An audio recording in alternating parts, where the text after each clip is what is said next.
Hi, good morning. Welcome to Shikha Online Classes. Today I am taking idiom and phrases because these are the basic learning for English grammar. So guys, पिछली video में मैंने आपको कुछ important idem and phrases के बारे में बताया था. गाइस, अभी कुछ और आइडम और फ्रेजेस हैं जिसको मैं आपको आज बताऊंगी. गाइस, मैंने बताया था आइडम एंड फ्रेजेस को हम हिंदी में लोकोक्तियाँ या कहावतें कहते हैं. गाइस, हम इन चीज़ों का यूज़ करके अपने लाइफ में एक अपनी इंग्लिश को और भी बेहतर बना सकते हैं. तो गाइस, हम देर ना करते हुए इस वीडियो को आगे बढ़ाते हैं. Daily use idem and phrases start करते हैं. फर्स्टली, झंझट में पड़ना, जिसको हम इंग्लिश में गेट इनटू अ सूप कहते हैं. You will get into a soup if you neglect your studies like this. Guys, बताया गया है, इसमें कहा गया है कि यदि तुम if you will get into a soup, यदि तुम किसी झंझट में पड़ोगे, if you neglect your studies like this, तो तुम अपनी स्टडी को क्या करोगे, निगलेक्ट करोगे. छुटकारा पाना, गेट रीड ऑफ, इसको हम इंग्लिश में ट्रांसलेट करते हैं. Don't ask what all I had to do to get rid of a bore like Rohan. बताया गया है कि don't ask, मत पूछो, what all I had to do to get rid of a bore like Rohan. इसको भी मैंने translate करके दिखा दिया. बात करते हैं हम थर्ड, काम पूरा करना, यानी कि get through with. when will you get through with your homework. जब क्या करोगे, तुम अपने काम को पूरा करोगे, यानी कि अपने वर्क को पूरा करो, गृह कार्य को पूरा करोगे. थर्ड है आपका रहस्य का पता लगाना, यानी गेट वाइंड ऑफ. इस गेट वाइंड ऑफ को हम एक सेंटेंस के अकॉर्डिंग पुट करके देखते हैं. There was a well guarded conspiracy but somehow the government got wind of it. Last है आपका अवसर देना, give a break. Would you like to give me a break, यानी कि क्या तुम मुझे ये करने का या ऐसा करने का अवसर दोगे. बात करते हैं नेक्स्ट, कोसना. जब आप किसी के ऊपर ब्लेम करते हो, किसी चीज़ का जिम्मेदार ठहराते हो, तो उसके लिए हम क्या इस्तेमाल करेंगे, give a piece of mind, यानी कि he is so negligent in his work that I had to give him a piece of mind, यानी कि उसने इस काम को बहुत बुरी तरह से किया, नकारात्मक कहा इसके बारे में, तो मैंने उसे क्या किया, कोसा के पीस ऑफ माई माइंड. बात करते हैं नेक्स्ट की, कोई भी खतरा मोल लेना, यानी कि go through fire and water. A patriot is ready to go through fire and water to serve his motherland, यानी कि एक देशभक्त क्या है, तैयार रहता है हमेशा कोई भी खतरा लेने के लिए, कोई भी कोई भी खतरा लेने की मोल लेने के लिए वो तैयार होता है. किस लिए, अपनी धरती माता को बचाने के लिए, उनकी सेवा करने के लिए. ये तो रियल है. बात करते हैं हम नेक्स्ट की आइटम्स की, कानून का सहारा लेना, यानी कि go to law. In India people go to law on very petty issue. Next हम बात करते हैं कोई काम ध्यान पूर्वक करना, go to town. The interior decorator went to town on my flat and made it like a place. बहुत मात्रा में, जिसका हम इंग्लिश ट्रांसलेट करते हैं तो होगा आपका गुड डीड. अब हम इसको सेंटेंस के अकॉर्डिंग रख के देखते हैं. This sofa set has cost me a good deal of money, यानी कि क्या है, ये जो सोफ़ा सेट है उसकी मात्रा जो है बहुत ज़्यादा है, पैसे की मात्रा ख़रीदने के लिए क्या है, बहुत ज़्यादा है. नेक्स्टली हम बात करते हैं प्रसन्नचित होना, यानी good humour. He has got a promotion today so he is in good humour, यानी कि उसने क्या पाया, एक अच्छा प्रमोशन पाया है आज, तो इसलिए वो क्या है, आज बहुत ज़्यादा प्रसन्नचित है या खुश है. नेक्स्टली बात करते हैं हम बड़े ज़ोर ज़ोर से, hammer and tongs, hammer and tongs, the opposition went for the government policies, hammer and tong. ये सब आपको सिर्फ ट्रांसलेशन सेंटेंस के अकॉर्डिंग रखा जा रहा है। इन सब चीज़ों को बस हम सेंटेंस में रख के देख रहे हैं। यहाँ पे हम कुछ और भी यूज़ कर सकते हैं और इन आइडम फ्रेजेस का यूज हम अपनी डेली लाइफ में कर सकते हैं। बात करते हैं हम नेक्स्ट की, कुछ हद तक बहरा यानी कि हार्ड ऑफ हियरिंग।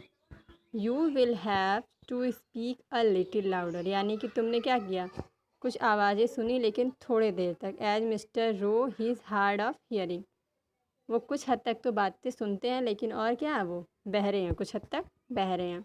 रुपयों की तंगी होना, यानी कि जैसे आपके पास रुपए ना हो, पैसे ना हो, तो उसको क्या कहते हैं, रुपए की तंगी होना, हार्ड अप। ये तो डेली लाइफ में यूज होता ही है ये वर्ड। तो हम बात करेंगे, इसको सेंटेंस में रख के देखेंगे। Ever since he has left his job he has been quite hard, यानी कि जैसे ही उसकी जॉब छूट गई, उसकी नौकरी छूट गई, उसको क्या हो गया, रुपए की तंगी हो गई। बात करते हैं हम नेक्स्ट की, अक्सर बधुआ, अक्सर या बधुआ। Every now and then, we are very good friend, हम बहुत अच्छे मित्र हैं। एंड विजिट ईच अदर, और एक दूसरे के साथ रहते हैं। एवरी नो एंड देन, यानी कि और दोनों क्या हैं, बधुआ हैं। तंग आ जाना, फेड अप विथ, यानी कि I am fed up with this daily drudgery. तंग आ जाना, I am fed up with daily drudgery, यानी कि मैं रोज़ के झंझटों से क्या हो चुका हूँ, तंग आ चुका हूँ। भाईचारा या अपनापन, इसकी इंग्लिश होती है येलो फीलिंग्स। इसको हम ट्रांसलेट करते हैं। इस येलो फीलिंग को हम एक सेंटेंस के अकॉर्डिंग रख के देखते हैं। One should have fellow feeling for all, हम सभी को क्या होना चाहिए, एक दूसरे के साथ भाईचारा या अपनेपन का बर्ताव करना चाहिए, संबंध रखना चाहिए। गाइस, ये हो गया आपका। देखते हैं कुछ और बचा है तो उसको भी बता दिया जाता है। 1 सेकेंड।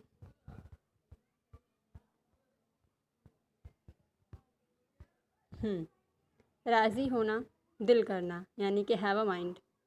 इसको हम कह सकते हैं या तो राज़ी होना या फिर दिल करना, have a mind. You he can be very funny if he has a mind, वो बहुत ज़्यादा खुश होता है जब वो क्या होता है, राज़ी होता है। जब उसका दिल करता है तो वो क्या होता है, बहुत ज़्यादा खुश होता है।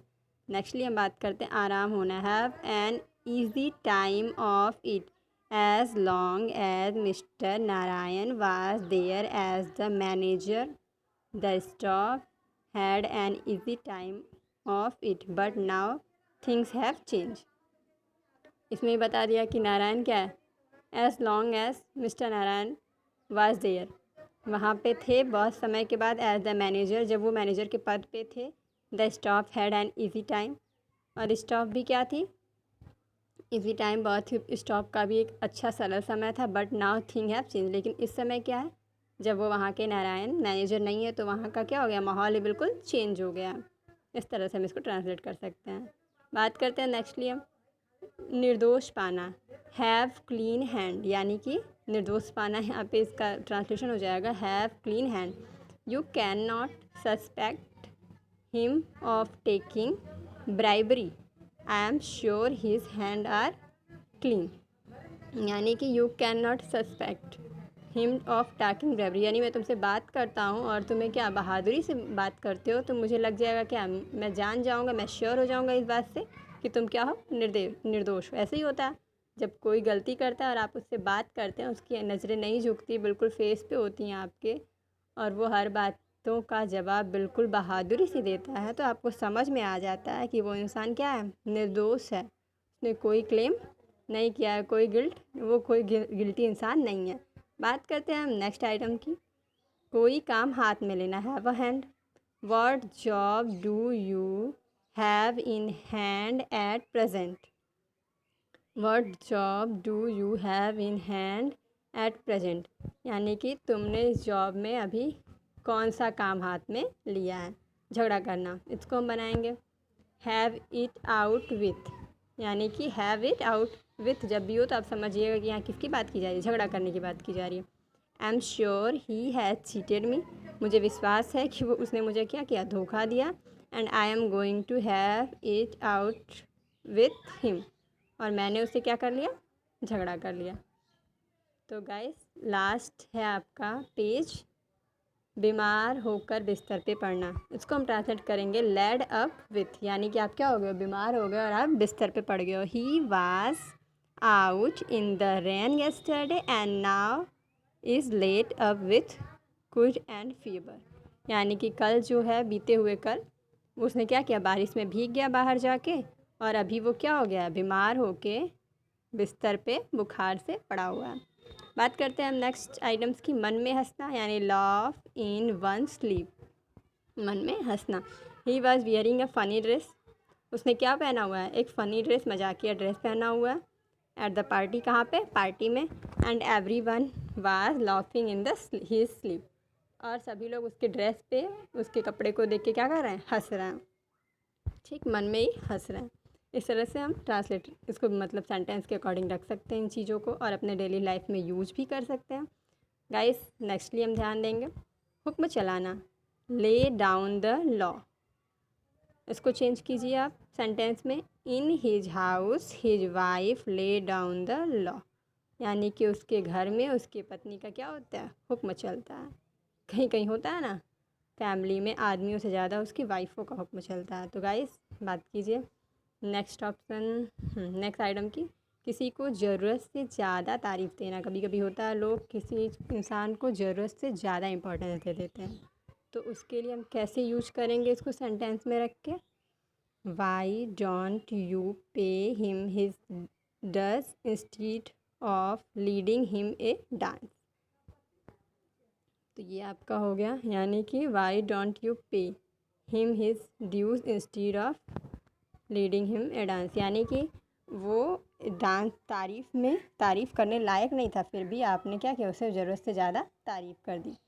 बात करते हैं हम लास्ट आइटम्स की, जिसका उत्तर प्रश्न में ही निहित हो। लीडिंग क्वेश्चन, कभी कभी होता है ना, क्वेश्चन में ही आपका आंसर होता है। जैसे आप पैसेजेस वगैरह करते हैं तो उसमें आपको क्वेश्चन दिया होता है, पैसेज दिया होता है, और उसी में आपको क्या करना होता है, ढूंढना होता है उसका आंसर। तो उस तरह से तो इसको हम यूज करेंगे, the lawyer ask the witness many a leading question. जो लॉयर है, जो वकील है, उसने विटनेस से क्या किया, विटनेस से पूछा, जवाब मांगा, मेनी अ लीडिंग क्वेश्चन, ठीक है, जिसका उत्तर प्रश्न में ही निहित था। तो गाइस इसी के साथ आज इस वीडियो को फिनिश करते हैं। आज के लिए बस इतना ही, कल लेके आएंगे कुछ नई टॉपिक के साथ अपने वीडियो को। तो गाइस इस वीडियो को देखने के लिए मेरे चैनल को सब्सक्राइब कीजिए और इस वीडियो को लाइक एंड शेयर कीजिए। फिर मिलते हैं कल नई टॉपिक के साथ। खुश रहिए, हंसते रहिए, मुस्कुराते रहिए और अपना ख्याल रखिए। बाय।